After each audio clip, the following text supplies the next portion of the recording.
ಆತ್ಮೀಯರೇ, ತಮ್ಮೆಲ್ಲರಿಗೆ ನನ್ನ ನಮಸ್ಕಾರಗಳು. ವಿಶೇಷವಾಗಿ ವಿಶೇಷ ಸುದ್ದಿಯನ್ನು ತಮ್ಮ ಮುಂದೆ ತಿಳಿಸಲು ಬಹಳ ಸಂತೋಷವೆನಿಸ್ತಾ ಇದೆ.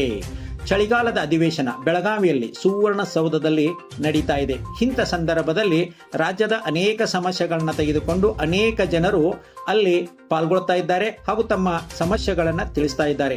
ಇದೇ ಸಂದರ್ಭದಲ್ಲಿ ಸಾವಳಗಿ ಗ್ರಾಮದ ಹಿರಿಯರು, ಪ್ರಮುಖರು ಎಲ್ಲರೂ ಸೇರಿಕೊಂಡು ಸಾವಳಗಿ ಗ್ರಾಮ ಪಟ್ಟಣ ಪಂಚಾಯಿತಿ ಆಗಬೇಕೆಂಬ ಮನಸ್ಸಿನಿಂದ, ನಿರ್ಧಾರದಿಂದ ಅಲ್ಲಿಯ ಹಿರಿಯರಿಗೆ, ಪ್ರಮುಖರಿಗೆ, ಮಂತ್ರಿಗಳಿಗೆ, ಮುಖ್ಯಮಂತ್ರಿಗಳಿಗೆ ಮನವಿಯನ್ನು ಕೊಡಲು ಹೋಗಿದ್ದಾರೆ. ಇಂಥ ಈ ಸಂದರ್ಭದಲ್ಲಿ ಅನೇಕ ಮಂತ್ರಿಗಳಿಗೆ ಹಾಗೂ ಶಾಸಕರಿಗೆ ಭೇಟಿಯಾಗಿದ್ದಾರೆ. ಅದೇ ರೀತಿಯಾಗಿ ಪೌರಾಡಳಿತ ಮತ್ತು ಹಜ್ ಸಚಿವರಾದಂಥ ಸನ್ಮಾನ್ಯ ಶ್ರೀ ರಹೀಂ ಖಾನರನ್ನು ಭೇಟಿಯಾಗಿದ್ದಾರೆ.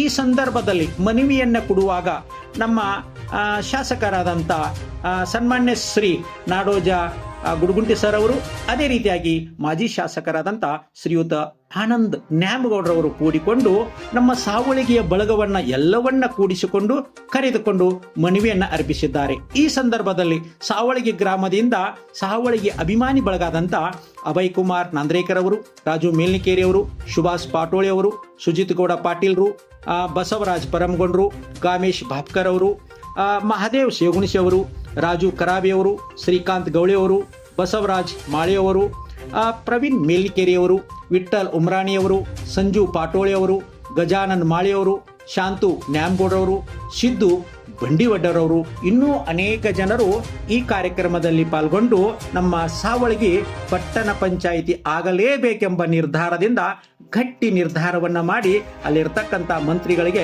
ಮನವರಿಕೆಯನ್ನು ಮಾಡಿದ್ದಾರೆ. ಈ ಸಂದರ್ಭದಲ್ಲಿ ನಾನು ನಮ್ಮ ಸಾವಳಗಿ ಗ್ರಾಮದ ಎರಡೂ ಪಕ್ಷದವರನ್ನ ನೆನೆಸಿಕೊಳ್ಳಬೇಕು.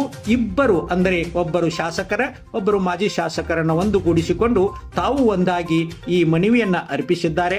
ಅವರಿಗೆ ನಮ್ಮ ಸಾವಳಗಿ ಗ್ರಾಮದ ಸಮಸ್ತ ಹಿರಿಯರ ವತಿಯಿಂದ, ಪ್ರಮುಖರ ವತಿಯಿಂದ, ಯುವಕರ ವತಿಯಿಂದ ಹೃತ್ಪೂರ್ವಕ ಅಭಿನಂದನೆಗಳನ್ನು ಸಲ್ಲಿಸ್ತಾ ಇದ್ದೇನೆ.